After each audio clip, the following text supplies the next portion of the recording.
South Korea's top hunter, Mad Dog Minyu. Just as he and his disciples triumphed over the Demon King, he was suddenly transported to another world. After a grueling 100 years of survival in a realm teeming with monsters, he finally returned to Earth. But why does no one remember me? While a century passed for him, only 10 years went by on Earth. Now a battle-hardened veteran, Minyu embarks on a quest to reunite with his disciples and uncover the truth behind his forgotten existence. The story begins in the demon realm. The Dragon King stood tall, gazing down at Min Si-woo, who knelt on the ground, coughing up blood. A gaping hole marred his chest, his breath ragged and weak. 100 years ago, a meteor from another world crashed into the demon realm. The Dragon King declared, "Though you toyed with this realm, wielding that strange power of yours, this is where your journey ends." He then told So to state his wish, what desire had led him to reach the dragon of the demon realm. Shu looked at the Dragon King with an unyielding gaze. Then coughing told him that he wanted to return to the place he called home. With blood dripping from the Dragon King's face, he told Si-woo that for someone who risked his life to challenge him, his wish was pitifully trivial. However, it was impressive that Si-woo came all this way knowing it was a wish that could never be granted.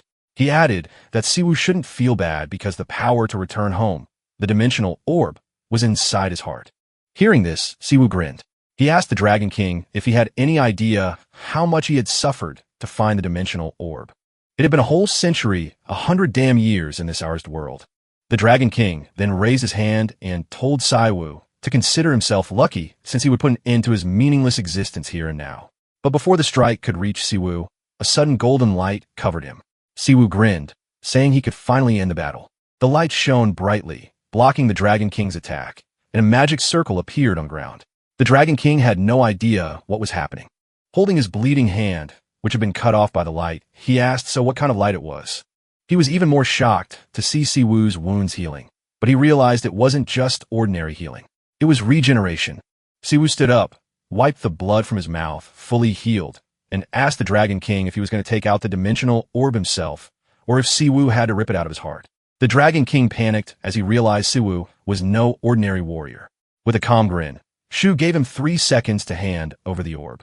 When the time was up, Si-woo punched through the Dragon King and LT, Unk and GT, as hard, saying he had waited long enough. The Dragon King's corpse lay lifeless on the ground, and in So's hand was the dimensional orb, a voice from nowhere belonging to Fry. Told Si-woo it was disappointing that he had spent 100 years just to end up with a Demon Dragon's ball. Fry called Si-woo a glutton and said he had a weird taste. Si-woo corrected Fry, saying it was a dimensional orb, not a ball, and told Fry to shut up. He threw the orb into the air and swallowed it, causing a magic circle to appear beneath him. He smiled, knowing he was finally going home to his disciples, his little brother, and Earth. Somewhere in a forest, Shu lay on the ground. He woke up and stood up. The first thing he did was call out Freeloader, referring to Fry. Fry replied, asking Si-woo what he wanted and whether he needed food, then said it was busy throwing up from motion sickness inside his stomach. Si-woo realized Fry had made it through in one piece and called Fry a disgusting creature, telling him to just get digested already. Fry asked if he was sure about that, warning that the result would be unpleasant. Looking around, Si-woo told Fry to shut up before he threw up himself. He asked if this was Earth, prompting Fry to mock him for not recognizing his home. Si-woo explained that Earth's landscapes vary by location. After observing for a moment, Shu noticed the flow of mana felt similar to being inside a gate, though he wasn't sure. Fry remarked that Si-woo smelled like a weakling. Initially dismissing it, Si-woo panicked as he realized something was wrong with his mana. Fry asked if Si-woo had been a scam all along and said he was breaking up with him. Annoyed, Si-woo said the same problem had happened before. Fry asked what he meant by before. Shu explained that it seemed to be a side effect of dimensional travel, just as it had been when he was first sent from Earth to another world 100 years ago. His stats had dropped like crazy. At this rate, he was at 20% of his peak strength. Fry laughed at So's weakened state and told him to recover quickly before he got kicked out. Si-woo was irritated, saying it wasn't that easy last time. It took decades to recover fully. Fry, shocked, said he was canceling their contract because he couldn't even use half of his awesome skills with So's pathetic mana. Si-woo argued that it wasn't completely unusable, then noticed someone, a girl, running while breathing heavily. She muttered that she was screwed. Having lost track of her teammates while running for her life, she had no idea if they were okay. But more importantly, she wondered why there was an orc so early in the dungeon. She shouted for help, but tripped over a stone. As the orc approached her, Si-woo nonchalantly took it down with a single punch, then asked her if this was Earth. Stunned, she stuttered. Yes. Se-woo asked again if this was Korea and what year it was. Still shocked by his feat, she confirmed it was Korea. In the year 2037, Se-woo calculated that he had been sucked into another dimension in 2027, wondering if 100 years in the demon realm had only been 10 years on Earth. He asked her who the current president was. She replied, Ko-Soo. Shu was shocked, asking if she meant the muscle head missing an eye. The girl had no idea who Sayu was and thought he was role-playing. Shu couldn't believe that Chodasa was the president. He commented that there must have been no one better for the job. He then asked her if they were inside a gate. Noting the odd flow of mana, she excitedly corrected him, saying it wasn't a gate, but the tutorial tower. Suwa had no idea what that was, so she explained the tutorial tower had appeared a few years ago as a gateway for hunters. Clearing it allowed hunters to awaken abilities and gain skills. The higher the awakening rank, the better the guilds they could join, so everyone rushed to clear it as fast as possible. Hearing this, Siwoo commented that back in his day, they awakened just fine without such nonsense. He stretched and asked if clearing the tower was all it took to leave. Wondering how long it usually took, she replied that it typically took 8 weeks, though skilled hunters could do it in 3 weeks. The record holder, Ryaji Hwan, had cleared it in 3 weeks. Siwoo thought about it while the girl panicked as a troll tiger approached them. She urged him to leave, but Siwoo remarked that 3 weeks was too long. Even as the troll tiger neared, Siwoo stood still, thinking with his eyes closed. The girl shouted at him, asking if the academy hadn't taught him to run from troll tigers. Before the tiger could use its teeth on them, Siwoo shattered the beast's teeth with a single punch, shocking the girl. He then declared that 5 days would be enough to clear the tower. Later, in the office of the Empire Guild Master, Mining June, someone reported that a hunter had just exited the tutorial tower. Sing and June found it impressive since it had been 8 weeks since they entered. However, the report stated that the hunter wasn't on the original entry list and had no record of entering the tower. Now, he was causing a commotion outside. The assistant showed Sing and June a video which immediately caught his attention. It was his senior brother. Going back some minutes ago, the girl couldn't believe the unrealistic scene in front of her. Shu had cleared the Tower of Tutorial in just 5 days. Siwoo commented that fighting definitely seemed to speed up recovery. It felt like about 25% of his strength was back. They received an announcement. The tutorial had been cleared and stats would be calculated while skill compatibility was analyzed. However, the system was unable to measure Shu and LT, UNC and GT, as stats and skills. The tower gate then opened. Siwoo walked out happy that he had finally returned to Seoul. On the other side of the gate, outside the tutorial tower, Shu and the girl were being inspected. A bulky guy arrived at the scene and asked why there was such a commotion. The person beside him commented that there seemed to be a problem despite the gate just opening. The bulky guy recalled seeing the pretty girl on the list. He then asked the inspector what the problem was. The inspector replied that 2 people had just come out of the gate, but one of them wasn't listed on the entry log. The bulky guy, the leader of Team 2, looked at Siwoo. He found it hard to believe that Siwoo had cleared the tower and come out without a scratch, given his scrawny appearance and rude look. With a confident and cocky expression, he pushed the inspector aside, determined to handle the situation himself. Raising his chest high, he asked Shu who he was and why he wasn't listed on the log. Siwoo calmly replied that it was because he didn't go in through the entrance. The guy lashed out, saying that if Siwoo had entered through the gate, he must have come out the same way. So, how could he come out through the exit without going in through the entrance? Siwoo calmly replied that it just turned out that way. The guy laughed and commented that Siwoo didn't respect his senior at all. Fry whispered to Siwoo, noting that the guy seemed to love talking crap. The guy placed his finger on Siwoo and LT, UNC and GT, S head and called him a dimwit, accusing him of using a camouflage skill. He threatened Siwoo, demanding that he explain how he entered the tower or face the consequences. Siwoo and LT, UNC and GT, S expression remained unchanged, infuriating the guy. The guy threatened to rip off Siwoo's face himself. Siwoo laughed slightly and told the guy to shut up since his mouth smelled like crap. Dumbfounded, the guy questioned if Siwoo had lost his mind. Shu nonchalantly massaged his neck and told the guy to fight since he had threatened to rip off his face. He urged the guy to make it quick because his breath smelled awful, advising him to breathe as little as possible. Unable to contain his anger, the guy tried to punch Siwoo. Shu told him to shut up and bang. Singing and his attendant, who had just arrived at the scene, were shocked to see the guy and his men knocked out cold with swollen heads. The inspector explained that the person he had reported earlier for causing a disturbance had gotten into a fight with the security team and then disappeared. Sing and Jin asked if there was any CCTV footage capturing the person clearly. They showed him the footage which revealed the person taking down 5 hunters in mere seconds before vanishing.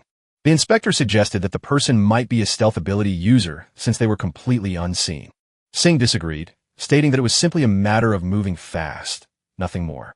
He focused intently on the footage and recognized the person as his senior brother, who hadn't changed at all from 10 years ago. He immediately ordered a wanted notice to be issued and mobilized everyone in the Empire Guild to find the person. He emphasized that they must not engage with him. Instead, they should tell him that they were Singh and LT, Unk and GT, S-men, and bring him to the guild. As they left, Singh and June wondered where his brother had been all this time. He decided to deal with the girl who had come out of the tower with Siwoo. He asked her if she was the one who had exited the tutorial tower. She shyly admitted it was true, but clarified that she hadn't done anything. It was the other person who had done everything. However, they had come out together.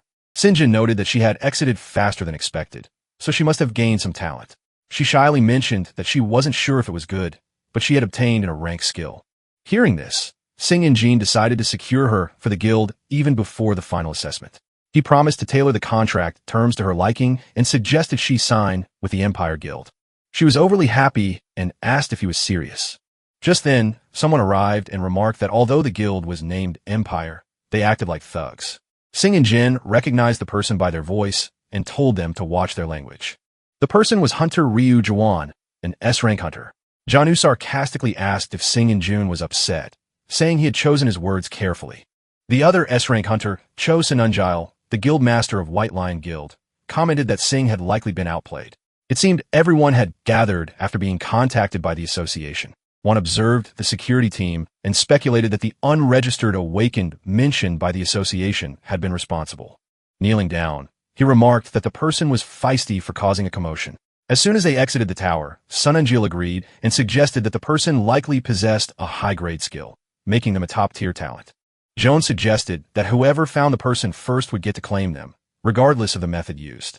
Sonal agreed, saying they should search independently, but keep each other informed. Before leaving, Sonal gave the girl his card and told her to take her time, deciding since anyone would welcome her with her awakened skills. Juan left, promising to contact them if he found the person. Singh and June knew Juan wouldn't keep that promise. Outside, Jivan ordered his attendant to gather all the C and D rank hunters from June Gang, form a team, and deploy them to find Mean Jean's brother. In the next scene, Se-woo went to a nearby restaurant and ordered some fried chicken. Fry was like, so, right after returning to Earth after 100 years, the first place he goes to is one that sells nothing but fried birds. Se-woo told him to just try it. He would understand why he rushed here like mad. After eating the chicken for a while, Fry exclaimed, "What the hell? This is insane." He had wasted his entire life. Is this a fried bird from the Golden Legacy? Is this how it is supposed to taste? It tasted so delicious. He asked Si-woo how he survived in the demon realm for 100 years without eating something like this. Was he a psychopath? Si-woo told Fry to be quiet. He was filling him up with humanity. Fry said, "All right, so you should hurry and give him more. Don't eat it all by yourself. Everything is mine." But just so you all know, in this conversation between Fry and Si-woo, Frey's voice could only be heard by Si-woo and no one else. After they finished eating, Shu thanked the waiter and they left the place. As they were walking along the city, Fry asked him where he was going now. Shu replied, "Where else?" He was going home. Of course, after walking for a while, they got to his home street, and finally Si-woo arrived at his house. Fry asked him if this was his home. Si-woo replied, yes, as he began opening the gate. But as he entered, his face became pale. Suddenly, he heard a voice asking Sayu if he was back. He also heard his father's voice telling him that he was late, and his mother asking him if he was hungry. They were ready to eat, so he should call his younger brother, Shun. But all of this turned out to be a memory, one from when his parents were still alive and they were younger. As he began running toward his parents, he told them that he was back and exclaimed, so they would be eating soybean stew tonight. His mother told him to wash their hands first before eating. Now back to reality. Si-woo realized that his house was in ruins, all scattered, and no one was there anymore. The cold, lifeless air surrounded him. Si-woo stood there, stunned, unable to say a word. After a while, he slowly sat down. He muttered that he still couldn't remember his parents' faces. Although they say forgetting things is a gift from God, to him it was a curse. 100 years in the demon realm, an endless bloodbath on a strange, bloody planet, the dulling of human senses and the stopping of time, the weathering of his body and mind for an unbearably long time. It felt like the course of oblivion would erase him. So he desperately clung to the only two memories he had before entering the demon realm. His memories of his younger sibling and the memories of his disciples. Those memories couldn't become reminiscences. Instead, they grew into obsessions and lingering attachments. But that was okay because thanks to them, he survived for 100 years. And also, thanks to this guy, Fry, who accompanied him throughout the demon realm. Fry then told Siwoo that his home was lonely. The place they lived in the demon realm seemed warmer. Siwoo replied, yeah, but there's no chicken in the demon realm, though. Fry agreed that was logically correct. He had nothing to say to that. With a smile, Shu said that anyway. He planned to come here just once, and they should get going. He didn't want to waste time here. He suggested they start looking for the kids. He wondered if everyone had been well for the past 10 years. His younger brother, Sjun, should be doing well, right? But suddenly, as he was walking, a voice echoed, found him. And just then, Shu was surrounded by some gang members holding weapons in their hands. On the rooftop, a red-haired guy who seemed to be the leader smirked.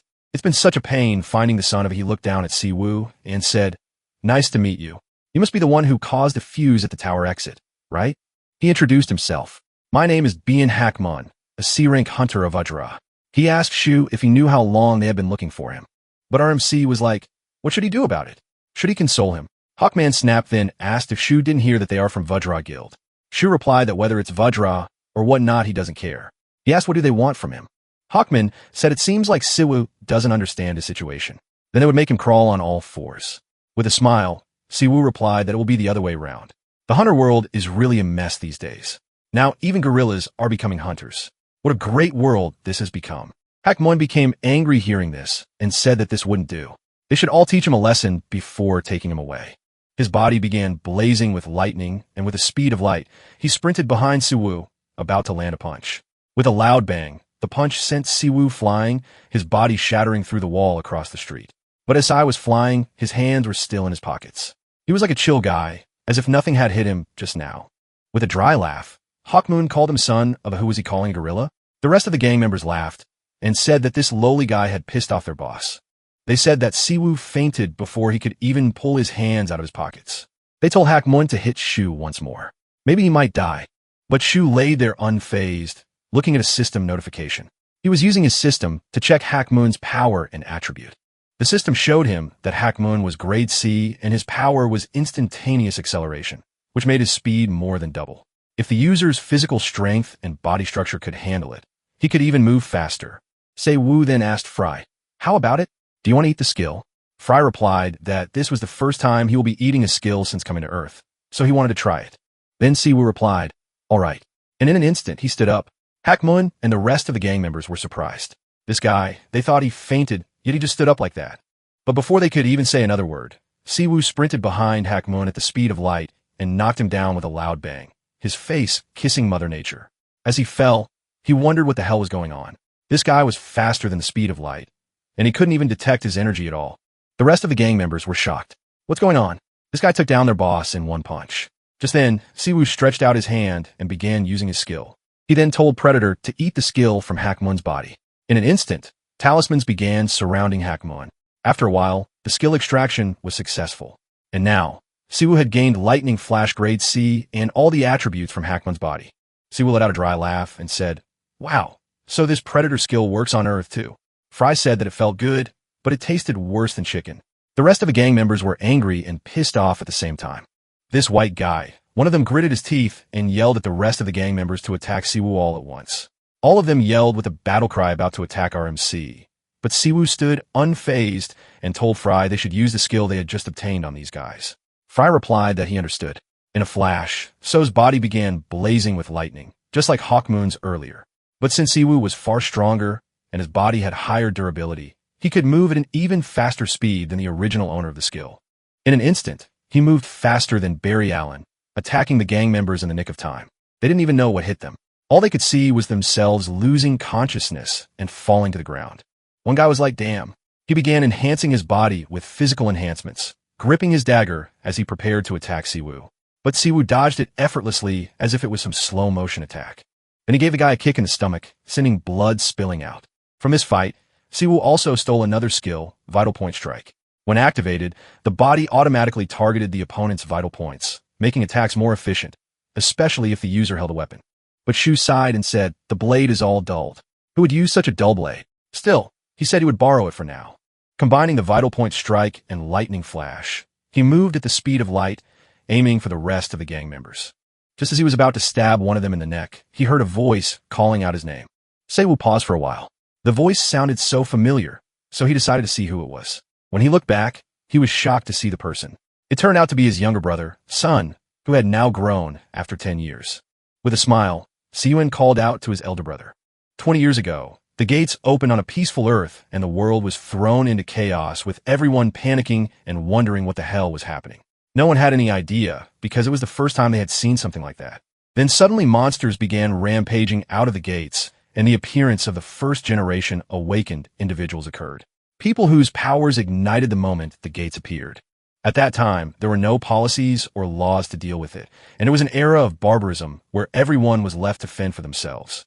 In such a chaotic world, Si-jun and Si-woo, the two siblings who lost their parents early, had to survive by any means necessary. Shu, Sjun, and LT, Unk and GT, his elder brother, was a first-generation awakened one who dropped out of school to become a hunter and raise Si-jun, who was just a helpless infant. Back then, Sjun asked his elder brother, wasn't he going to school today? Shu replied that there was no school today. He was going to work. With a sigh, Sjun asked if it was because of him. Was that why he was skipping school? But Siwoo tapped his head and said no. It was because he was terrible at studying. So he decided on his career early. Holding his stomach, Si-jun asked, so when would he be back? Will he be back late? With a smile, Shu replied that he shouldn't worry. He'll be back very soon. And since then, no one ever heard from Save. It has now been 10 years since he left, and he never came back.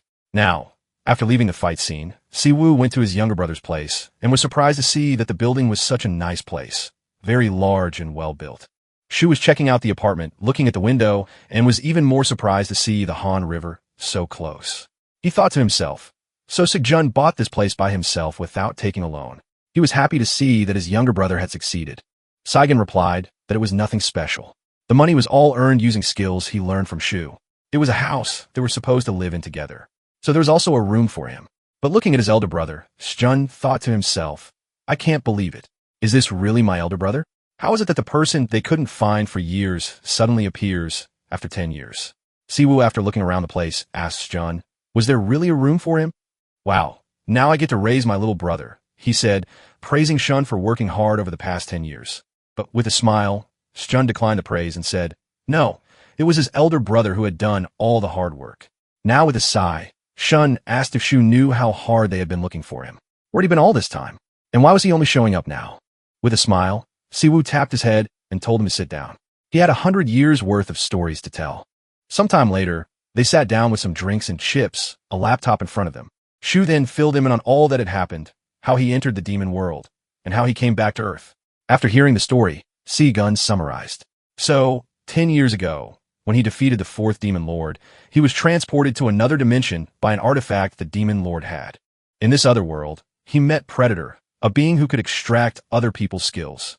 For 100 years, he grew with that ability and sought out dragons with dimensional magic. He even reached the Dragon King. He defeated the Dragon King and took a final orb in its heart. And then he returned to Earth using the orb. Is that everything that happened? She replied, yes. And the Predator, whom he calls Fry, also crossed over to Earth with him and is now inside his body. Saigen was like, huh? Inside your body? Is it some kind of possession or what? Siwoo replied that rather than possession, it was more like a parasite. Hearing this, Fry was a little pissed and asked Si if he wanted to have bloody diarrhea. Shu then told his younger brother not to take it too seriously. He knew it sounded like nonsense, but at least he should know this. His elder brother wasn't crazy. Jun replied that of course he believed him. His brother was the one saying it after all. And since they were not in a world where statements like that seemed absurd anymore, it was just that he didn't associate it with anything right away. Anyway, he told Siwoo that right now it was enough for him to know that he was back. Siwoo replied, all right, then it's my turn to ask now. He then asked Jun what had happened in his absence over the last 10 years. Who allowed a guy like Cho Di-soo to become president? Si-jun explained that since he disappeared, Cho Di-soo blatantly took credit for the defeat of the fourth Demon King. With that false claim, he gained the title of the greatest hunter of the first generation. And using his fabricated status, he ascended to the presidency. Now he keeps making policies that work against their guild. Jun said he hoped to see the look on Chao's face when he hears that his elder brother is back. Siwoo added, that guy's intentions are obvious. He is the only SS ranker in South Korea. It's laughable. He must have done some tricks, so he will remain the only SS ranker. Siwoo then said, by the way, those guys who attacked him at the house earlier, the ones called Guam Gang, are they Crow Desis? Sjun replied, "No, Chao's guild is infinite. There are several representative guilds in South Korea, collectively known as the Heap, and Sjun's guild empire is one of them. The rest of the guilds are infinite: Vajra, White Lion, Fighting Warrior, Azer Flower, and Frozen Soul." Sjun said that among them, Vajra is the second-ranked guild. It belongs to second-generation Hunter Ruji. With an evil grin, Sjun said he and LT, Unk and GT, LL handle today's issue. Siwoo shouldn't worry about it. Noticing the evil grin on Sjun and LT, Unk and GT's face, RMC thought to himself that his little brother, in the past 10 years since they had been apart, had become a bit rough and more ruthless. Shu then asked, "By the way, how about his disciples?" Sjun was a little shocked and said they had been living apart for a while and haven't contacted each other since. He continued, "Zialong went back home and Kong Yoa is now under Cho Disu." Shu said, "That's a bit unexpected for her to join Cho Disu. But how about Minjin?" Sjun replied, "Mijing was killed." Upon hearing this, our MC was shocked. "What? He's dead? Who killed him? Did they find a culprit?" Sjun explained, "His body disappeared, so they couldn't figure out who the culprit was. The only ones who could kill a hunter are other hunters or unregistered awakened individuals." At that time, HMCs even participated in the investigation, but there was no progress. Siwoo was confused. "Huh? What is HMCS? What does it mean?" Sjun explained, HMCS stand for the Hunter Special Investigation Unit. It's an international agency that operates on the front lines of hunter-related crimes. They have the authority to investigate and arrest all awakened criminals. So, they're essentially hunter police. Wu asked Sjun, "Do you happen to have any connections there?" Sjun replied, "Yes, but are you really going to join them? If it's an investigation you need, you should rather use our guild's information team." He then advised Siwoo not to get involved with such a dangerous place. But Si replied, "It's fine. He don't just need information. He needs something else." With a sigh, Saigen told his elder brother, "Hunters deal with crimes like murder. Going there right now is too soon. He just came back to Earth. He should rest and get his combat senses back." But Siwoo assured his younger brother, "He spent 100 red years in the demon world. What haven't he done? What battle haven't he fought before?" Hearing this, Sigun said, "Oh, he actually forgot." Before leaving Earth, his elder brother made a nickname for himself. It was the Battle God and the first-generation awakened human. Even after 20 years, he should still have his combat senses. Sijin then voiced out, "If that's how you think, I understand." He then told SSI Wu, "There's a man called E.G. He's a manager there.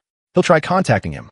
Meanwhile, Shu checked the laptop, going through the information Sajin just told him, then muttered, "I've seen this face somewhere before." After looking at the picture, Shun was surprised to see who it was. He said, "The man is HMCS Gangbuck District Team Leader Wong, a 1/5 if-generation hunter and among the first-generation hunter in the world." He asked, "Shu, do you know him?" Shu replied, "Yes, I know him. The guy's real name is Jonggu." 2 days later at the HMCS headquarters, Gangbuck team office inside the building, the team leader was yelling. He said that these second-generation guys, they know nothing at all. He fumed with anger. His assistant asked him what's wrong. Jonggu replied that he just got a request from above. They've dropped a new rookie into his team. Jonggu scoffed. He don't like them. Those guys raised in a greenhouse. Their old brains must be rotting away. Hearing this, the assistant smirked and said to himself, "Who's the real old one here?" But Jonggu didn't stop. Still angry, he continued. Back in his days, during the lawless zone, when everyone first awakened, the early hunter days were all about strength. They even wrote wills before going on missions because they could die at any time. He added, "By the way, did I ever tell you about the time I almost died in a raid 10 years ago?" The assistant sighed. Yes, I've heard that story 1,000 times." But Jung wasn't done. He ignored the assistant reaction and started reminiscing again. Listen to this. Back when he was a rookie, he took a fatal wound, and his party was on the brink of losing a lot of power, facing death itself. But at that moment, a healer with incredible abilities appeared, saving him and his entire team as he said this word, Byongu. Just then, the company door slammed open and a voice rang out, saying the exact same word, Byongu.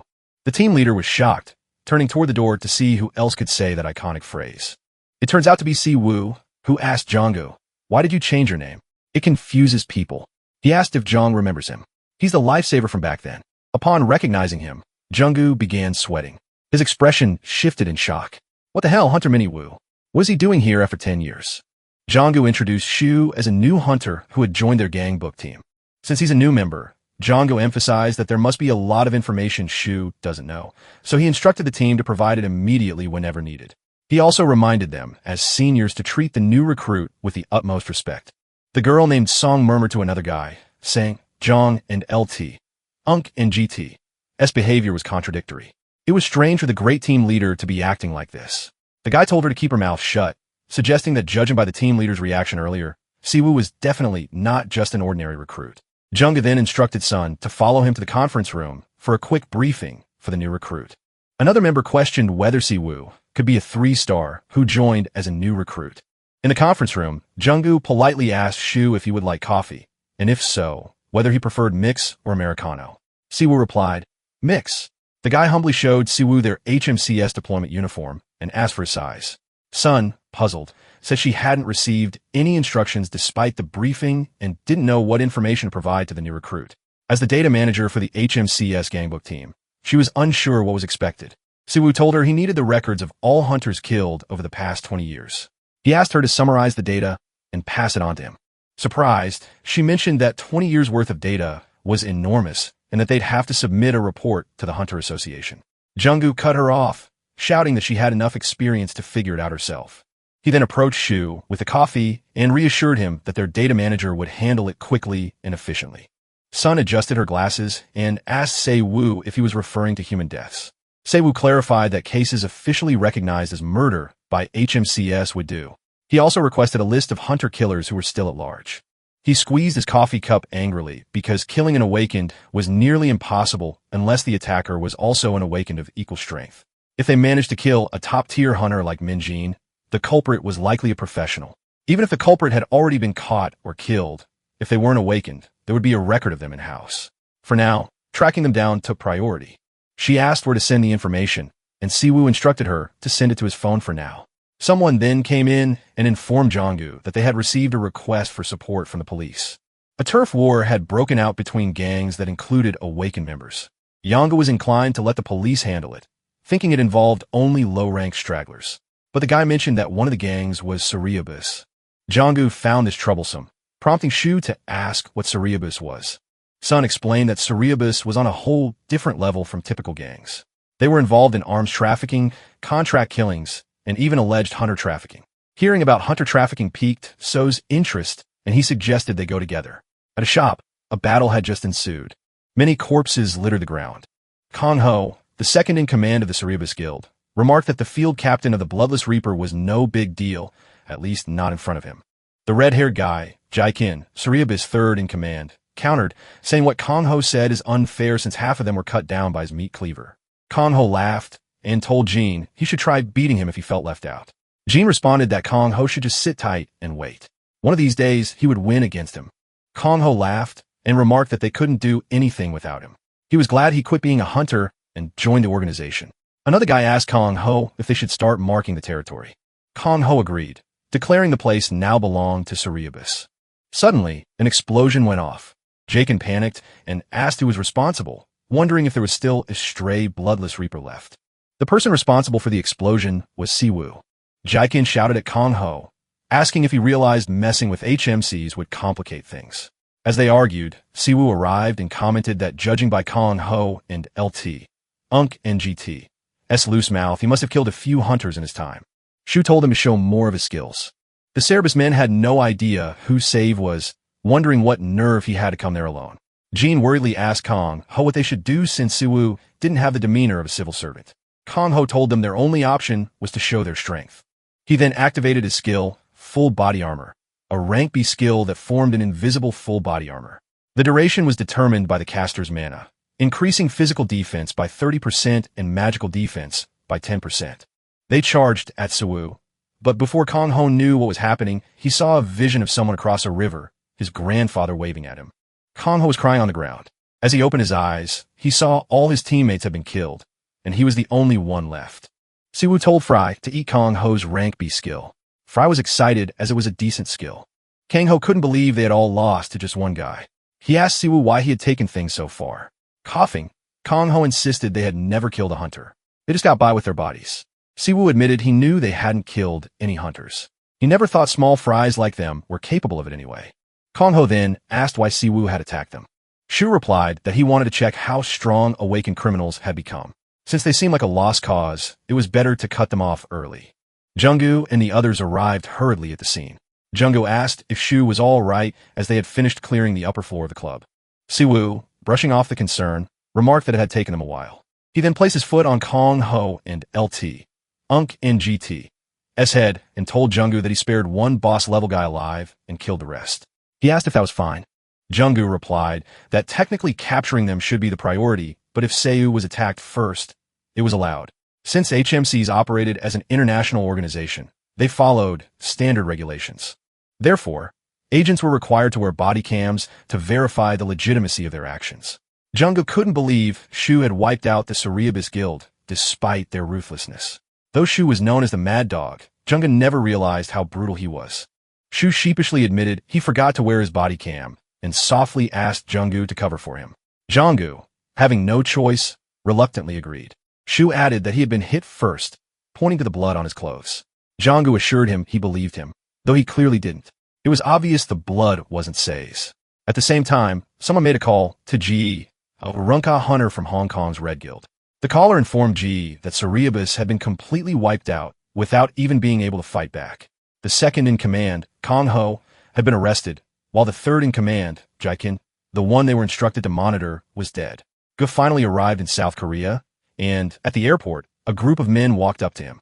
One of the men informed someone on a phone call that Hunter Gu, affiliated with the Hong Kong Red Guild, had just entered the country and that they would now proceed to the designated location. One guy walked closer to Ji, bowed to him, and said, "May the deceased rest in peace." He introduced himself as Lee Jun-yong from the Korea Hunter Association. Not even minding his greetings, Gu asked the guy where his brother was. Jun-yong replied that the body of the suspect, G.I. Kin, was currently placed in the Hunter Forensics Department. He said that G.E. would have to move with them to verify the body, complete the necessary procedures, and then be escorted to his designated accommodations. With a smirk, Gu said, "A suspect. Are they trying to say his junior brother is now a suspect?" Gu then asked the men in suits if it was true that the one who killed his brother was affiliated with HMCS. The men said they could not answer any questions related to that. With a serious face, Gu then asked them, is he allowed to leave the premises outside of the schedule? The officers replied that it wasn't permitted. He had to remain at his designated accommodation until his prearranged departure date. If he left without authorization under Hunter International law, he would face forced deportation along with appropriate disciplinary actions and penalties. Since he had heard all the rules and regulations, they told him they would now escort him to the forensics department. Gert's face was red with anger, but he tried not to show it. He muttered to himself, "So, they're just letting him roam around only in his apartment without moving about? Is that what they're trying to say?" But the officers were already leaving, expecting him to follow along. Then just as they were leaving, Gu called out to the guy beside him. Ryu answered, "Yes, senior." Gu told Ryu find them, the one who killed my little brother. Then they began following the officers. As they were walking, Gu said, "Whoever killed his brother, he will find them. He will rip their hearts out while they are still alive and make them no pain." In another scene, Seiwu was talking to his younger brother. Si-jun told Shu that 2 days after Min-jin was murdered, the house was completely ransacked. But Siwoo was still not convinced. He explained, "A hunter's mana is like a fingerprint. It can reveal their code, attributes, and rank, right?" The investigation hunters at the time assumed the culprit took everything to erase any trace of their presence. The house was completely ransacked 2 days after his murder. Not a single item containing his mana was left behind. But Syod, are they sure the real culprit did this? Couldn't it just be a random burglary? It's not as if it was the real culprit that ransacked the house. Pointing at the list, he continued, "If anyone takes a look at the list of stolen items, most of them were valuable, and with this level of mess, there's actually a higher chance of leaving evidence behind." Siwoo added, "If erasing mana traces was the real goal, setting fire to the house and burning everything would have been much more effective." Si-jun asked if Siwoo was trying to say someone took advantage of the empty house after Mjun was killed. Siwoo replied, "Yes." He went through the HMCS crime files. There are more cases like this than he expected. As he was leaving, he said, "Looks like we'll need to rough up some fences." Shun was confused. Huh? What is he trying to do now? Even if the resale process of Mjun and LT, Unk and GT's house took a while. It had been many years. There was no way Mjun and LT, Unk and GT's things were still out there. But with a smile, Siwoo replied, "We won't know unless we check." He told Shun, "I'll see you tonight." And just like that, some weeks passed. But that was just what Siwoo had said. So confidently. He'd still not gotten any clue. He was so full of himself thinking it was an easy task. SEU snapped and said, "Why are there so many damn thieves in this tiny country? It has been a week, and he is getting nowhere to even see any evidence or find the real thieves."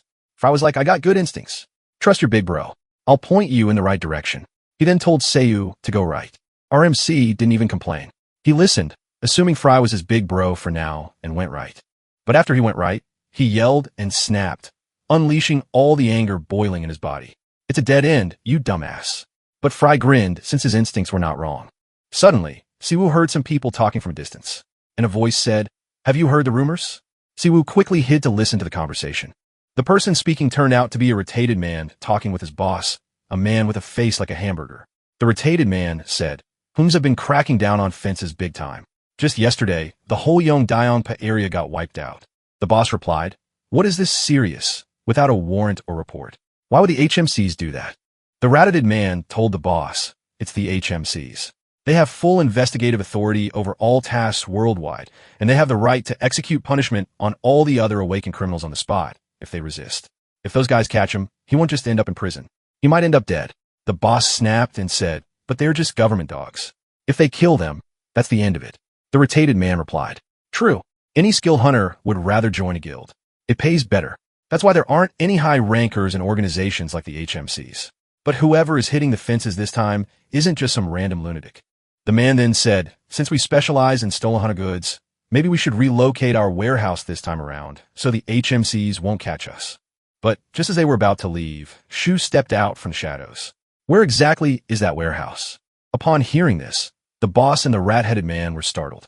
"Who's there?" The boss looked around nervously. Siwoo smirked. "All right, it's time for your warehouse to be confiscated." Upon seeing him, the retated man told the boss, "I think it's him. The HMCS bastard who's been taking down fences." The boss quickly pulled out his phone, began calling his men. "Get your asses to Sector 2 now. It's an emergency." But as the boss was calling, Siwoo remained unfazed. He kept pressing them. "Where's the warehouse?" He said he's busy. They should start talking unless they want to die. A few minutes later, a group of men began approaching. One of them asked, "Boss, what's going on? Who the hell is this guy? Isn't he a fake? Is he really the one taking down fences?" The boss laughed. "He's the idiot who didn't know where he walked into, even if he's from the HMCs. If they bury him in concrete and toss him into the ocean, no one will ever find him." Seiwoo tilted his head. "Huh, what are these guys saying? Instead, it's definitely going to be the other way around." "Uno revives." He smirked. "Actually, these guys are making his job easier. They've rounded themselves up. He'll consider it a favor." He then turned to Fry. "Let's an LT, UNC and GT. Use a skill for the first time in a while." Fry grinned. "One skill for one chicken is payment." She replied, "Deal." Then he began casting a skill. Lightning and a talisman spell surrounded his feet. A bright light blinded the boss. "Damn it, I can't see." With a loud bang, Seiwoo unleashed the skill known as Shockwave. Just as the name suggested, the skill affected everyone within the radius, electrifying and stunning them. Seiwoo then walked up to the R-Odd man. "So, are you ready to show me the warehouse now?" The retated man, terrified, stammered. "Who the hell are you?" Seiwoo smirked. "Me? I'm a lunatic."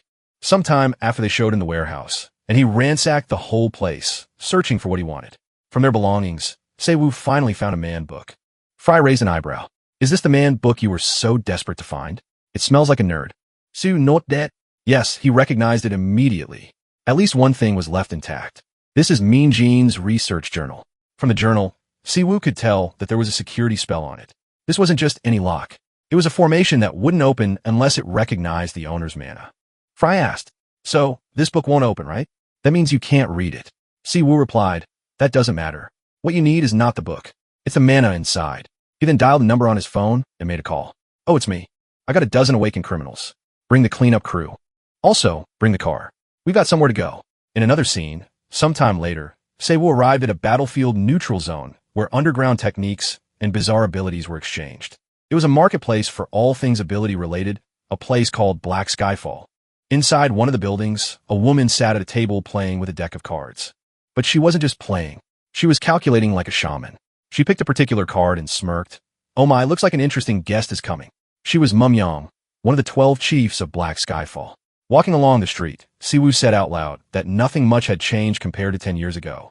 Fry mentioned that Siwoo was quite popular. Everyone was looking at him. Noticing that their abilities all looked amazing, Fry suggested that he should squeeze their abilities and eat one of them. But Siwoo replied, no, this was a neutral combat zone, so it would become annoying to beat people here. Suddenly, a lady blocked his path and said, it's been a while. She told him she had been waiting for him to come. Sometime later, the shaman and Siwoo started to chat about business. She noted that even after 10 years, he hadn't changed at all.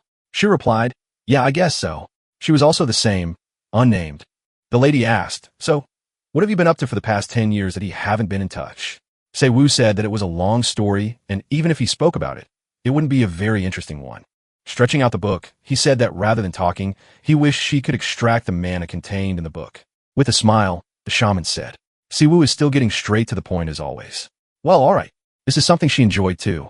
She brought a cup and a knife beside the book and asked, you remember how this goes, right? Siwoo replied, yeah, I understand. He took the knife and cut his hand since his blood would be used for the ritual to extract the mana from the book.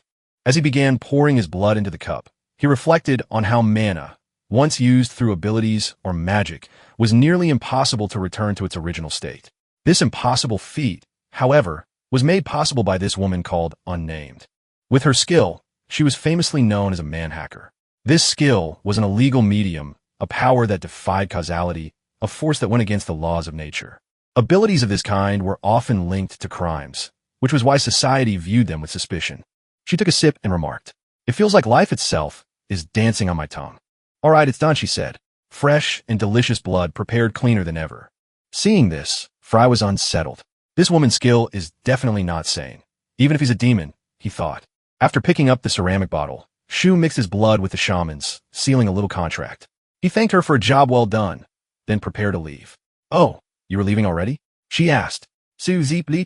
Yes, I still have things to do. I'll come again next time. She smiled and said, such a mysterious one as always. Now outside, Siwoo sat in his car about to head home. Fry, however, complained. That place gave him the creeps. Hidon and LT, Unk and GT. T want to go there again. Siwoo frowned. Why is he being picky today? Fry muttered. You and that woman are both perverts. Absolutely depraved. Zaivu Zeit. What are you even saying? I just made a small cut on my arm. There was nothing much to it. Fry relented. All right. No need to push further. So where are they headed now? Sir replied, the Ancient History Research Institute. That's where Min Jin was murdered. Later, after driving, they arrived at the Research Institute, a very tall building. Without wasting much time, Siwoo walked up to the door and slammed it open. Fry sighed. So now that you've got power, you're just barging in everywhere.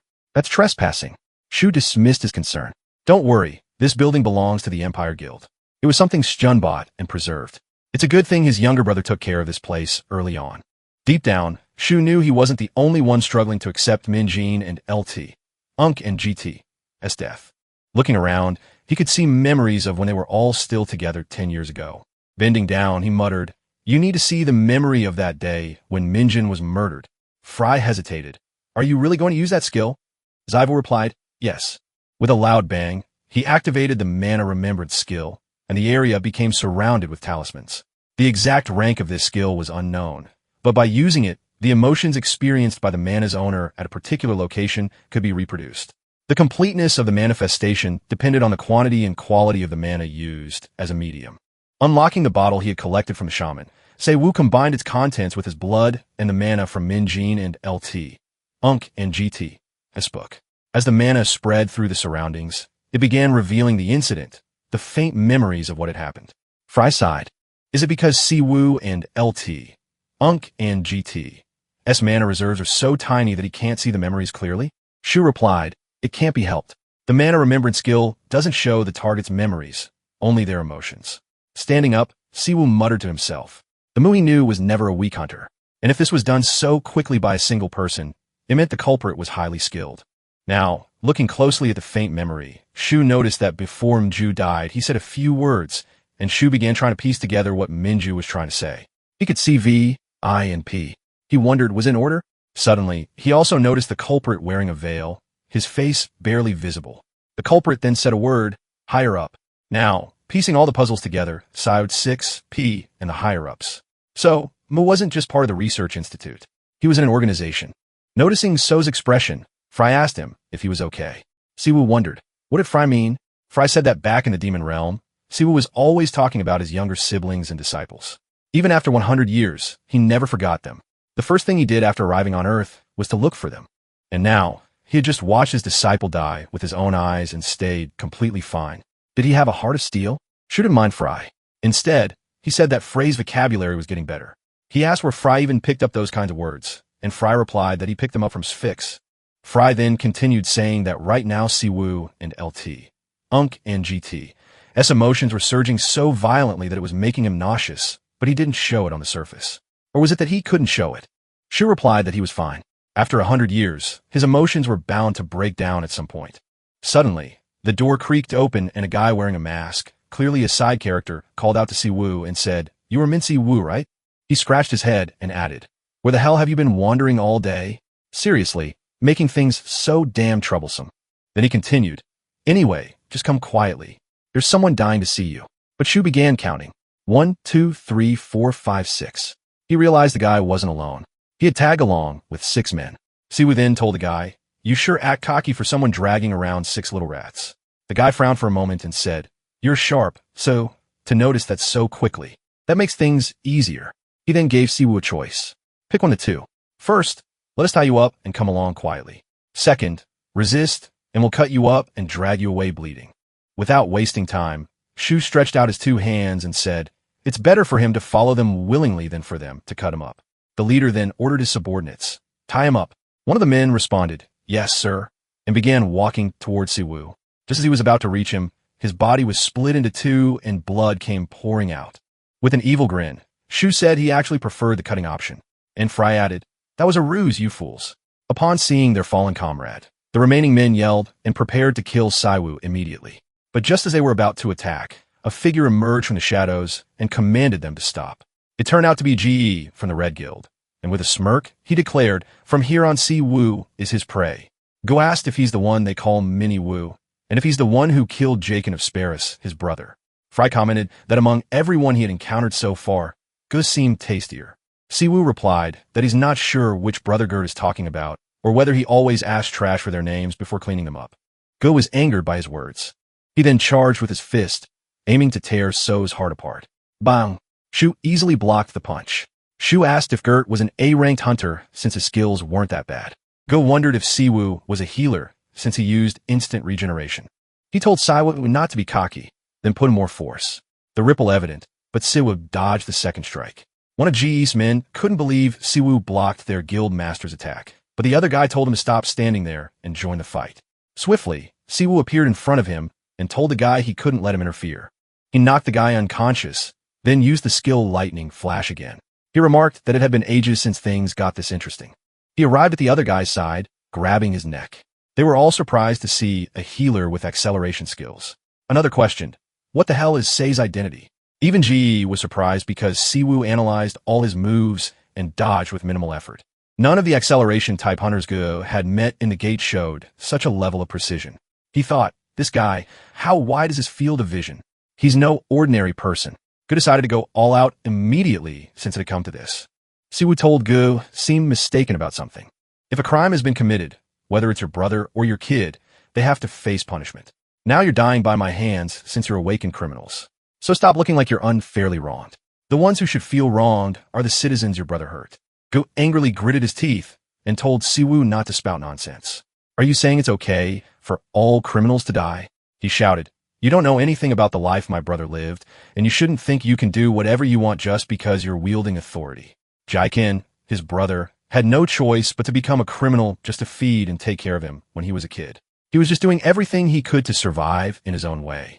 With vigor, he told Shu to pay with his life for trampling all over his brother's life as he pleased. He activated the rank of skill, Wolf Fong Heavenly Strike.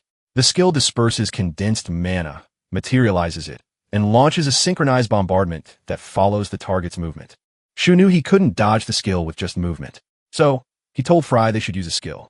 Fry told Siwoo he was overworking him today. I'm just a fragment of mana, and I'm exhausted. Siwoo begged Fry to use it one last time, promising he could take a break afterward.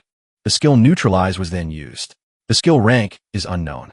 Neutralize identifies the opponent's skill category and mana level, inputs opposing attributes into a formula, and neutralizes it using a magic circle. The effectiveness of the skill depends on the caster's mana control and observation skills. G couldn't believe Siwoo was capable of using the spell, The gray-haired guy deemed such a thing impossible. Nor did it make sense that Save had a high skill capable of nullifying an A-rank hunter skill. He gritted his teeth worriedly. Revenge, or whatever. We're already at a disadvantage. So, shouldn't we just surrender at this point? Siwoo used the lightning skill and appeared behind Ji undetected. He asked Gert if everyone who went through the same situation as his brother chose to become a criminal. Don't try to sell me cheap sentimentality. It's outdated. He kicked Ji in the stomach, but Go was fast enough to block it with his hand. His guild became worried about him, but he angrily told them to stay out of it. He thought skills of that level can't be used consecutively. I have the advantage in terms of endurance if Siwoo is a healer, so he's bound to run out of mana. If that happens, I'll take him out quickly in close combat. He decided to crush Siwoo with a concentrated Wolf Fong Heavenly Strike, but Siwoo jumped up and dodged the punch, grabbed him by the head, and gave him a knee uppercut while telling Gert not to use the skill. He punched him again, telling him not to use it, punched his face, then his cheek, all while saying, "Don't use it since the building is already in bad shape. Will you take responsibility if it collapses, you criminal bastard?" Gert vigorously launched a punch to push Siwoo away. But Siwoo dodged. While Siwoo was midair, Go told Ryu Yinpang to bind Siwoo. Yinpang activated the skill while saying, "First you say don't get involved, then you say do it. What am I supposed to follow?" The chain skill surrounded Siwoo and bound him. Go charged forward with his fist, telling Siwoo he'd blow up his entire body, leaving no chance for healing. Unfazed, Shu dispelled the binding, then congratulated Gert for becoming a criminal alongside his brother. He activated the spell Life Steal. The skill is rank SS. It absorbs the life force of a target within range. Within seconds, Ji's life force was drained, leaving him unable to do anything. Yinpong and LT, Unk and GT's face was filled with fear. He couldn't believe something like that was supposed to be a healer skill. Siwoo canceled the skill and told Yinpang it was quite insulting if he called the very first skill he awakened as a hunter. Something like that. I was never an ordinary healer to begin with. Instead of using mana to heal life force, it's about controlling life force itself. Such a method is known as life's spirit sorcery. Now he faced Yinpang. Yinpang panicked, telling Seiyu to wait. He wouldn't resist, but Shu slapped him and told him to zip his mouth. He stood up, wondering if he had cleaned up everything. He then checked if his camera was working properly this time. He called Junggu, asking if the camera was recording properly. As you can see, I didn't start the fight this time either, so does it count as self-defense? Junggu, with a shocked expression and tone, replied, "Yes, the video is coming through correctly, but you pressed the live button instead, and there are currently over 5,000 viewers." Sometime later, inside an office, two old men and a woman were talking about how the live stream video had turned into a tricky situation for the Ministry of Foreign Affairs. The man in glasses asked, "When did HMCs start live streaming the suppression of awakened criminals?" The other man told him it had been in practice for around 2 years, serving as a promotional video by HMCS International Headquarters for Talent Recruitment. It's about live streaming the process of apprehending criminals through social media integration. But it was basically a failed project during its trial phase. Such high-quality video can't be done by someone ordinary since there aren't any capable people at HMCS. The man in glasses then commented, "It seems like an incredible talent has joined HMCs recently." He questioned why someone so skilled would come to HMCS. The woman told him that wasn't the issue right now. What's important is that the person killed in the live stream was a guest hunter from Hong Kong's Red Guild. After verifying the video's validity, there are no legal violations by HMCs under current law. But even so, suddenly, someone came into the room and apologized for keeping them waiting. The person was Choi Dee-soo, the current president of South Korea. He asked them, "What's the matter?" A few days later, at the Empire Guild cafeteria, Si-jun and So were having a conversation while eating. Shun worriedly told Siwoo about the live broadcast that got released this time, but Siwoo wasn't listening. He was just busy munching on the food. Fry commented that Si-jun shouldn't bother someone while they're eating and told Siwoo to just shut up and eat his pork cutlet. Shu remarked that the cafeteria here was on another level, saying he now understood why they called it a major guild. He then asked Jun if he could just eat there every day from now on. Jun replied, "Of course, but at least listen to what I'm saying right now." Jun felt like his big brother had become strangely obsessed with food. He told Siwoo that the live broadcast of GE from the Hong Kong Red Guild had become a massive topic. Luckily, it was from a body cam, so the footage was shaky and Sei's face wasn't clearly shown. However, if Chao Su found out that he was back, there was no telling what he'd do. To make things worse, Shu and LT, Unk and GT's mana hadn't fully recovered due to the dimensional transfer side effects. Si-jun told Suwoo that now was the best time to lay low, considering what Cho Dao had done over the past 10 years to erase all traces of him. Su deeply, okay. Then took some food and put it into Sjun and LT, Unk and GT's mouth. He told Sjun he'd be careful and keep a low profile if he was that worried, but for now, he should just eat. Sjun chewed the food and asked, "Do you think I'm still a kid?" "I'm almost 30. Suwoo told him, "You'll always be a little brat to me." Some people arrived. The girl was surprised to see Shu since she's the girl he met in the tutorial tower. Si-jun introduced the girl as Shinji Su. She had recently joined their guild as a new recruit and had even awakened in a rank skill, though it was thanks to Siwoo.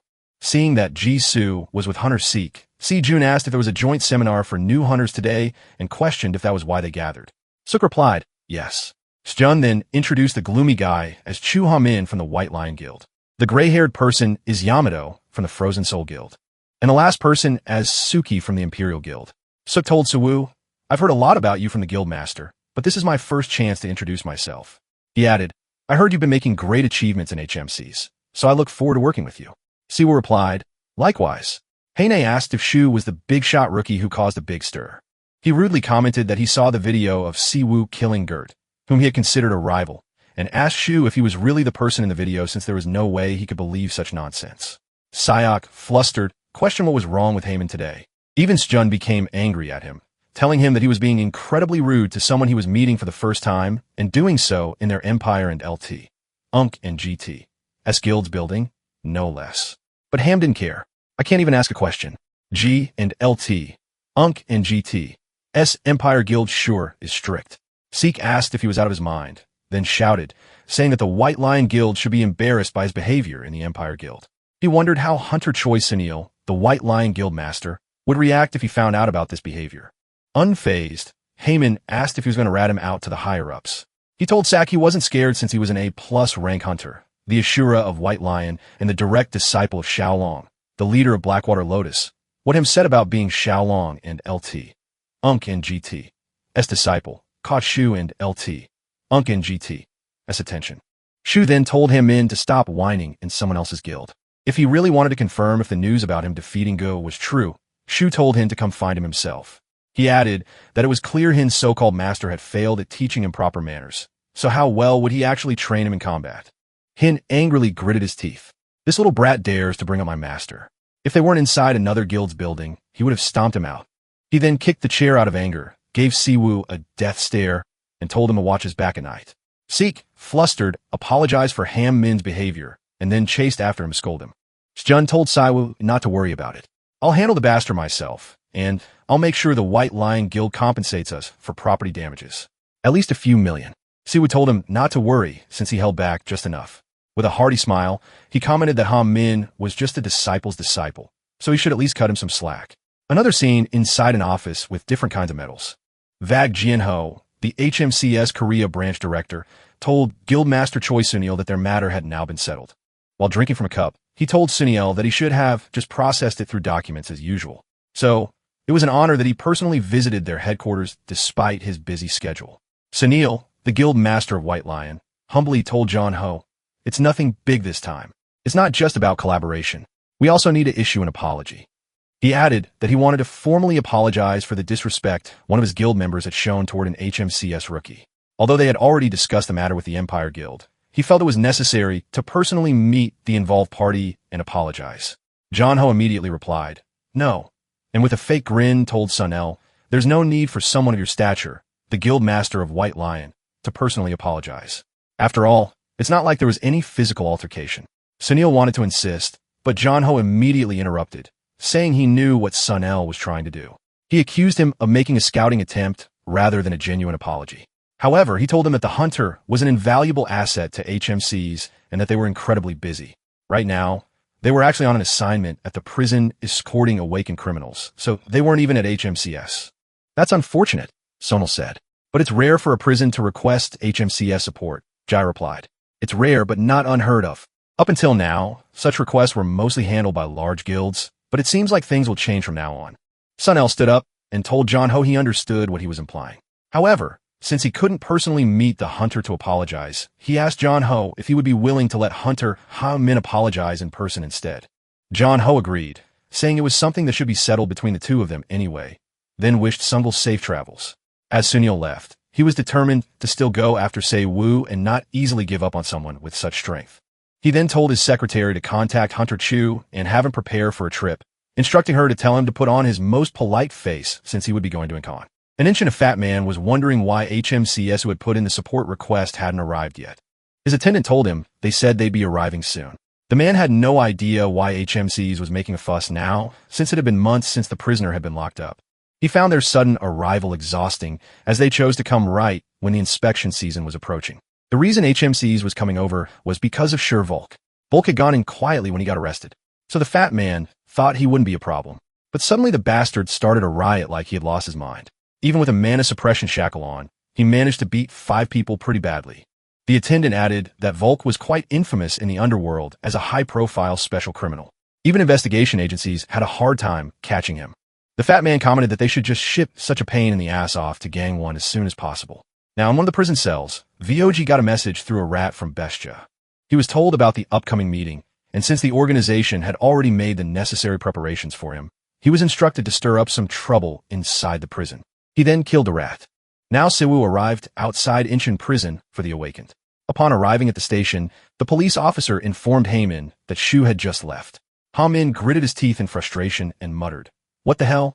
What's with a rush transport of inmates?" Just as he turned back, his eyes caught sight of a blue transport vehicle pulling away. His mind raced. Wait, could that be the carrying the prisoner? The officer confirmed, yes, it should be. Heyman grumbled as he entered his car. Damn it, he clenched the steering wheel. He might have no choice but to go all the way to Gang 1. Letting out a frustrated sigh, he yelled, he's definitely getting his overtime pay. Meanwhile, the transport vehicle sped down the road. Inside, as Se-Wu was enjoying his coffee, savoring each sip, Volk smirked. Hey, officer, you're hurting my feelings. Is it nice drinking all that coffee by yourself? Se-Wu replied, yes, of course. Fook's smirk twisted into irritation. This rude little punk. He asked if SSU is the warden from where he's being transferred. Se-Wu shook his head. Nope. Fook narrowed his eyes. Then what? Did some big guild send him? He studied Shu and LT, Unk and GT's face. I haven't seen you before. Seeing how Se-Wu is tagging along even after hearing his name, he must be pretty confident in his skills, huh? Shu raised an eyebrow. Why? Who are you? F clicked his tongue. Seriously? He let out a dry laugh. You got on this transport without even knowing who I am. What a lunatic. At the very least, you should know why a prisoner is being transferred, right? Shu casually took another sip of his coffee. You're being transferred because you talk too much. Volk's expression twisted with anger. This bastard. He lifted his cuffed hands and said, do you see these damn cuffs? You have them on because he turned 5 awakened criminals into a bloody mess. Don't you understand your situation right now?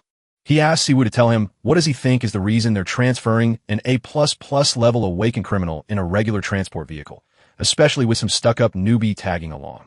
His grin widened. Your Se-Wu, however, seemed unfazed. He calmly took another sip, nearly finishing his coffee. But before he could respond, boom, a deafening explosion tore through the vehicle. Flames erupted, engulfing the wreckage in a violent blaze. Outside, an old man stood at a distance, observing the carnage.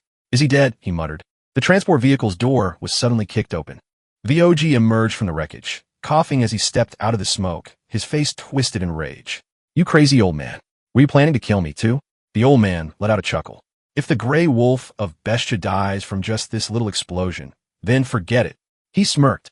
Right now, you look more like a puppy with a leash on. VOG gritted his teeth. Huh, maybe you should rip out the old man's fake teeth so he'll shut up. The old man waved a hand. Calm down. Calm down. Volk still can't take a joke. His expression turned serious as he asked if Bold handled that escort officer properly. Volk scoffed. Of course. He kicked his temple when the car exploded. He's probably holed up somewhere drinking coffee-flavored brain juice. Now, let's get going. The young boy beside them stood in front of Volk, working on unlocking his monocuffs. Can't you do this faster? Volk snapped. The boy didn't even look up. He advised that if Volk don't want his wrist to fly off, stay still. Mana engineering is delicate these days. After a moment, the cuffs clicked open. Volk rolled his shoulders, stretching. With a sigh, he said he thought he was going to die from frustration. The boy rolled his eyes. Stop exaggerating. It's only been a few months since you were in prison. Before Volk could retort, a sharp voice cut through the air. Don't move, you criminals. The group turned to see Shaman standing at a distance. His sharp gaze scanned the wreckage before settling on them. He was wondering why they take such a gloomy road, but they sure caused a big incident. He said that he expected Siwoo to die easily, but seeing him die at the hands of these bastards, then he's not special at all. He added that Silong really has no eye for people. Clenching his fist, he took a step forward and said, "So, who the hell are they? Which organization do they belong to? Are they going to talk, or does he have to beat out of them first?" The young boy studied Hammond's face before his eyes widened. That face, he'd seen it before. He said, "That's A+ hunter Chun Ha Min." The old man chuckled. "Oh, no hunters detected nearby anymore. That means Chu Ham Min is alone." Volk let out a laugh. "Well, that's fortunate." He rolled his shoulders and said, "It's been a long time since he warmed up his body. Min Skuffet.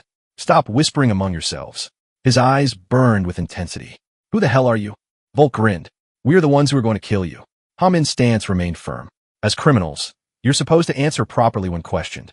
Volk was like, "Well, does he really need to know who they are? He'll be dead soon anyway." And with a loud bang, Volk's body twisted, shifting violently as his form erupted into something monstrous. The werewolf had been unleashed. This skill is grade A+, and it transforms the caster's body into that of a werewolf. It can be maintained until the available mana is exhausted. Upon seeing this, gritted his teeth in anger. He was like, "What the hell? A Hederic Awakener? Damn it." Then he decided to use his own skill, and with a loud bang, he used Asura Diamond Rampage, also a Gradia skill. By rotating the mana within him, it covered his entire body with intangible armor, enhancing his physical techniques. Suddenly, he and Fook began attacking, throwing punches like Mayweather and Mike Tyson. As Volk took the first punch, he was surprised to see an elite skill in attack speed. It would have been bothersome if he faced Hammond alone. On the other hand, Hammond received the punch. He was like, "Damn, what is this?" He could definitely feel the impact and the damage coming through his armor, but he kept on fighting. Volk sighed and said, "Is this a welcome back massage service?" To him, their punches felt like mere massages. The kid told Volk to stop pretending. He must have taken quite some damage from Hammond's attack. The old man said that he don't know when the enemy support will come, and they don't have time. So, he ordered the kid to assist Volk in taking down Hammond quickly. The boy replied, "All right." Then, he began casting a spell using his special skill. He commanded a subset of snakes to go tie up Hammond. The 10-headed viper was unleashed. Hammond, realizing the danger, began running away as the snakes chased him. He asked the little kid what is he planning to do with this toy snake. He thought he had dodged the attack, but midair the snake coiled and finally caught him. Ham was surprised to see that it was not an ordinary snake. It was a tracking skill, and it would follow him anywhere he went. Seeing the opportunity, Volk smirked and said, "There isn't anything special about a white lion member, huh?" He gave Hammond a punch to the stomach, and he crashed into the ground. Fook sneered and said, "You think you're something special just because you're pampered in a top guild in the back alleys? You're just a loser." Hammond gritted his teeth. How dare he? How dare he act all high and mighty while coming at him 3 against 1? But Fook scoffed. He's the stupid one. Why didn't he just wait quietly for support before engaging 3 of them? The old man then told Fook, "There's no time. Wrap it up and kill him immediately." Volk replied, "All right, I understand." He then asked Min, "Any last words?" "Even if you do, I won't listen." He raised his fist, preparing to deliver the finishing blow. Seeing this, Ming and gritted his teeth. Damn all. Will he really die in a place like this? Suddenly, there was a loud bang, an explosion ripping through the entire area where the 3 of them stood. The little kid coughed up blood. The attack had caused severe damage to his body. It turned out to be Siwoo, who had arrived. He scolded Ming, giving up in front of the enemy.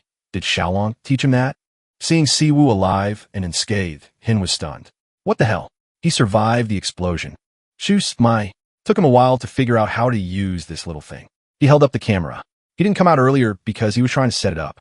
He was wondering which one is live and which one is record. Upon seeing Save, Volk was in disbelief. Impossible.